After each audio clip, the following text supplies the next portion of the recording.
4 ऐसी कहानियां जो आपके अपने लक्ष्य तक ले जाने को मजबूर कर देगी।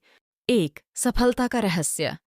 एक बार एक व्यक्ति ने महान फिलोसोफर सुकरात से पूछा कि सफलता का रहस्य क्या है? What is the secret of success? सुकरात ने उस इंसान को कहा कि वह कल सुबह नदी के पास मिले, वहीं पर उसे अपने प्रश्न का जवाब मिलेगा। वह व्यक्ति नदी में उतरकर आगे की तरफ जाने लगा। जैसे ही पानी उस व्यक्ति के नाक तक पहुंचा, पीछे से सुकरात ने आकर अचानक से उसका मुंह पानी में डुबो दिया। वह व्यक्ति बाहर निकलने के लिए झटपटाने लगा, कोशिश करने लगा, लेकिन सुकरात थोड़े ज्यादा स्ट्रांग थे। सुकरात ने उसे काफी देर तक पानी में डुबोए रखा। कुछ समय बाद सुकरात ने उसे छोड़ दिया और उस व्यक्ति ने जल्दी से अपना मुंह पानी से बाहर निकालकर जल्दी-जल्दी सांस ली। सुकरात ने उस व्यक्ति से पूछा, जब तुम पानी में थे तो तुम क्या चाहते थे? व्यक्ति ने कहा, जल्दी से बाहर निकलकर सांस लेना चाहता था। सुकरात ने कहा, यही तुम्हारे प्रश्न का उत्तर है। जब तुम सफलता को उतनी ही तीव्र इच्छा से चाहोगे जितनी तीव्र इच्छा से तुम सांस लेना चाहते हैं, तो तुम्हें सफलता निश्चित रूप से मिल जाएगी। 2. अभ्यास का महत्व। प्राचीन समय में विद्यार्थी गुरुकुल में रहकर ही पढ़ा करते थे।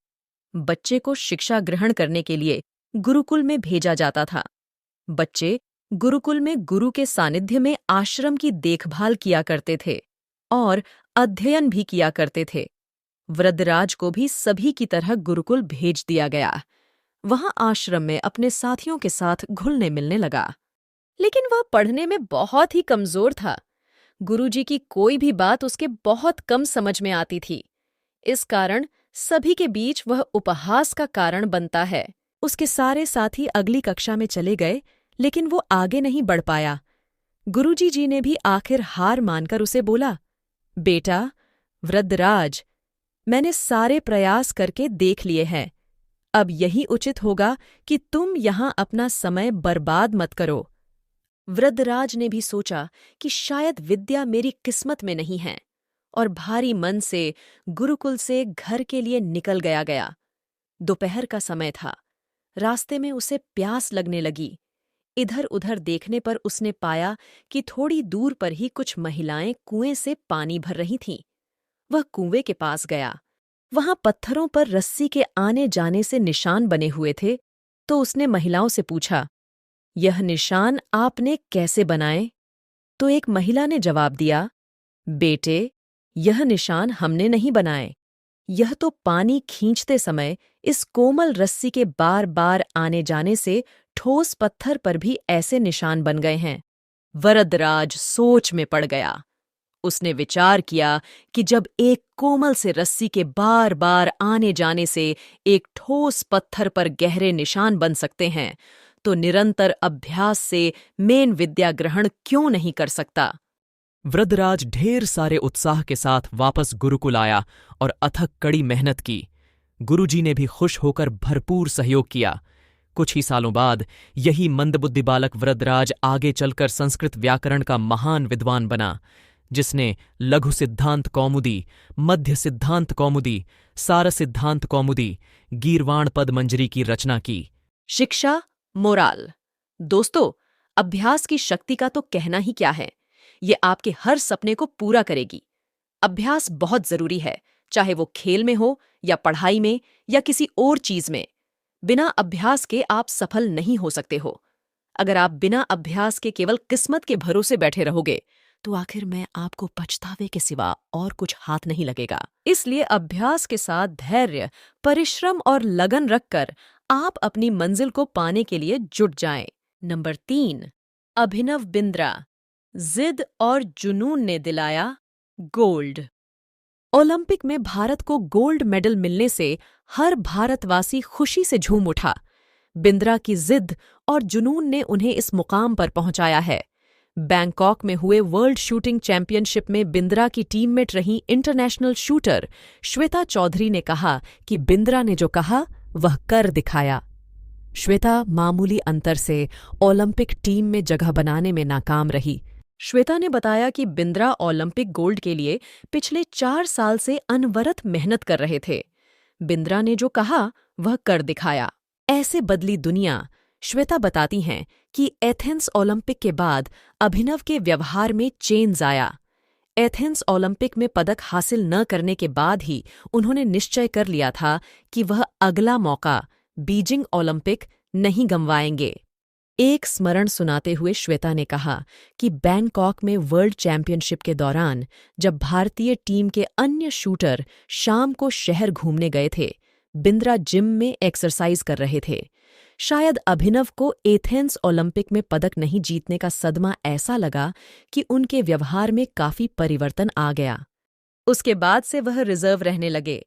इसके पहले वह साथियों के बीच आकर हंसी मजाक करते थे। इसके बाद वह लगातार विदेशों में जाकर प्रैक्टिस करते रहे। श्वेता ने बताया कि बिंद्रा ने स्वयं ही अपने लिए प्राइवेट कोच, पाडकोलॉजिस्ट व फिजियो नियुक्त किया था।